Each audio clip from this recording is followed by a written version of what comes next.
কথা আমাদের সবসময় মনে রাখতে হবে যে আমরা যারা রাজনীতি করি,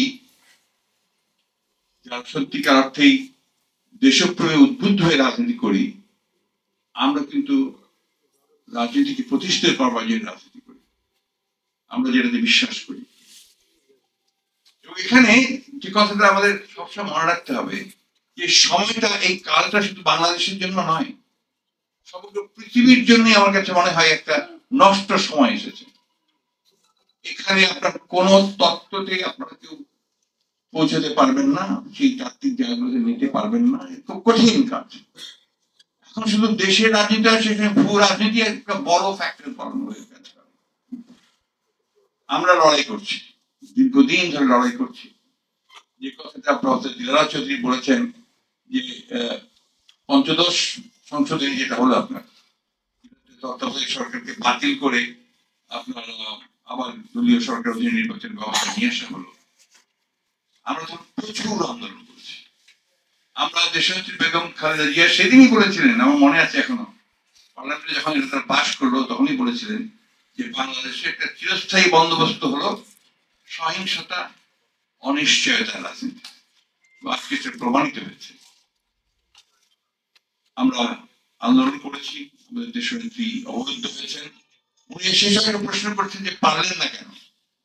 পাড়া ব্যাপারটা তো শুধু আন্দোলনের উপর নির্ভর করে না, তাহলে তো আপনার বহু আগেই বাংলাদেশের সমাজতন্ত্র প্রতিষ্ঠিত হয়ে যেত, অথবা একটা কল্যাণমূলক রাষ্ট্র প্রতিষ্ঠিত হয়ে যেত। এটা মান্নারা করতে চেয়েছে। মান্নাকে কেন দল পরিবর্তন করে নিজের দলে আসতে হবে? আজকে আমরা তন্ত্রকে ছেড়ে দিয়ে বিশালকে কেন আজকে এবি পার্টিতে আসতে হয়েছে? এবি পার্টির যারা উদ্যোক্তা তারাই বা কেন আর নতুন করে দল তৈরি করেছেন? এই বিষয়গুলো আপেক্ষিক, এগুলো এখন এই সময় নেই যে সেই বিষয়গুলো আমি এইভাবে আলোচনা করবো। একটা কথা আমাদের সবাইকে স্বীকার করতে হবে, এই দেশের মানুষ পরিবর্তন চায়, এবং তারা সত্যিকার অর্থেই একটা ভালো বাংলাদেশ দেখতে চায়, কল্যাণমূলক রাষ্ট্র দেখতে চায়, এটা দেখতে চায়। সেই কারণে আমরা, আপনি যতই বলেন বিএনপি কিন্তু কম স্বীকার করেন। বিএনপির নেত্রী এখনো কারাগারে বন্দী, গণতন্ত্রের লড়াই তিনি কিন্তু বন্দী। আজকে আমাদের ৬০ লক্ষ নেতাকর্মীর বিরুদ্ধে মামলা, আমাদের সপ্তাহে প্রায় প্রতিদিন আমাদের নেতা কর্মীদেরকে আদালতে হাজির হতে হচ্ছে। আমাদের এই ১ বছর ২ বছরের মধ্যে ২ বছরের মধ্যে আমাদের ২২ জন নেতা কর্মীকে রাস্তায় পুলিশের সঙ্গে যুদ্ধ করে প্রাণ দিতে হয়েছে। আমাদের ৭০০ বেশি নেতা কর্মী গুম হয়ে গেছেন এমপি সহ। আমরা তো ছেড়ে দিইনি, আমরা হাল ছাড়িনি, আমরা লড়াই করছি, সংগ্রাম করছি সত্যিকার অর্থে গণতান্ত্রিক ব্যবস্থায় ফিরিয়ে আনার জন্য।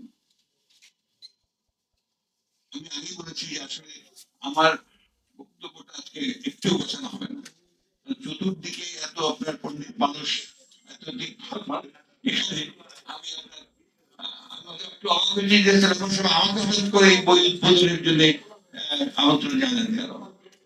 একটা জায়গায় মিল খুঁজে পেয়েছি। আমি এক সময় আপনার সরকারি চাকরি করেছি, করেছেন এবং এখন রাজনীতিতে এসছেন। আমি অনেকদিন আগে এসছি, উনি এখন এসছেন। একটা কথা আছে আপনার যে success has many fathers, failure has none. এটাকে অতিক্রম করতে হবে।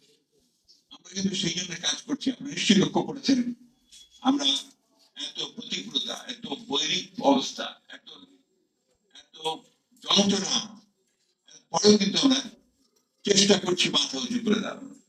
আমরা চেষ্টা করছি মানুষের সমস্যাগুলোকে সামনে নিয়ে আসার।